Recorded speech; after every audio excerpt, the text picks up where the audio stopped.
Johanna Schultz here from TNO, the neighborhood organization, Early On Child and Family Center, and I'm here today to read to you a little bit about Remembrance Day.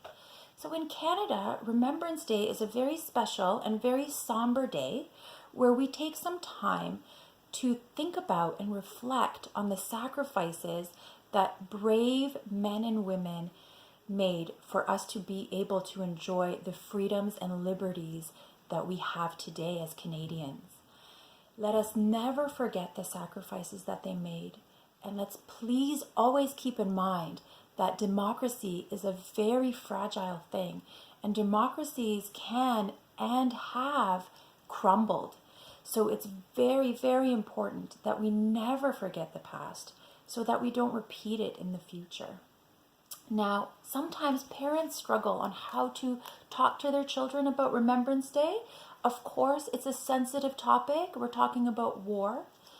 However, children are curious and they should also know what came before and why it is that they get to live in this amazing, absolutely phenomenal and really envied country in the world.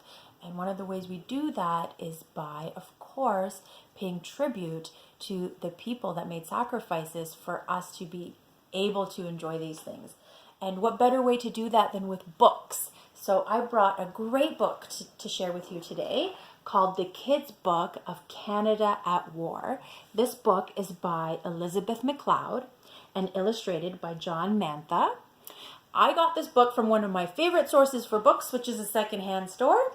But of course, you could go to the library, the Toronto Library, and speak to a librarian, try to put this book on hold, or any other books that might be age appropriate about Remembrance Day for your children. Now, this book is very long and it's encyclopedia style, so I've kind of bookmarked some things that I thought might be of interest that I will just read you excerpts of. I'm going to read you this part over here, Canada's record. During World War II, more than 1 million men and women joined Canada's armed forces. Canadians served in Europe, the Mediterranean, the Middle East, North Africa, the Pacific, and Southeast Asia. It was an incredible contribution coming from a population of only 12 million. At least 42,000 Canadians lost their lives during the war, and 55,000 were wounded. It was a high cost for Canada and its citizens, but an enemy as dangerous as Hitler had to be stopped. Canada's fighting forces gained high respect from their allies and enemies. Women at war. About 45,000 Canadian women enlisted in World War II. Approximately 5,000 went overseas and saw duty in the Women's Royal Canadian Naval Service, the Canadian Women's Army Corps, and the Royal Canadian Air Force Women's Division. Canadian women weren't allowed to fight, but instead held jobs such as drivers, mechanics, and radar operators. In Canada, at least 261,000 women built guns, aircraft, and other equipment. The head of Canada's airplane production was engineer Elise McGill. And that's Elise right there. Canadian courage. During World War I, most Black Canadian soldiers had to fight in segregated units. But in World War II, they fought alongside white soldiers in mixed regiments.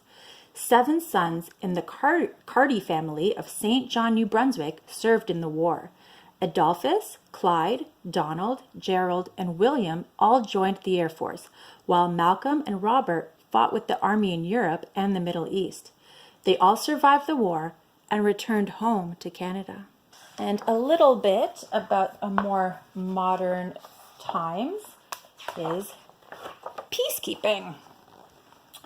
So in 1956, Canada created a new role for UN member countries.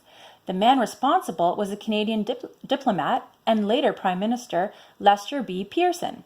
He proposed sending UN troops to act as peacekeepers in an area where war and violence had broken out. Canadian troops were among the first UN peacekeepers, and they continue to play an important part in peacekeeping missions today. I hope that was of interest to you, And you could join us at the Early On Center to commemorate Remembrance Day this Wednesday, November 11th at 10:30 for our circle time. And we'll be there to do a craft and speak a little bit more about the significance of the day. And then we will observe a moment of silence at the very end. Thank you so much. Bye now.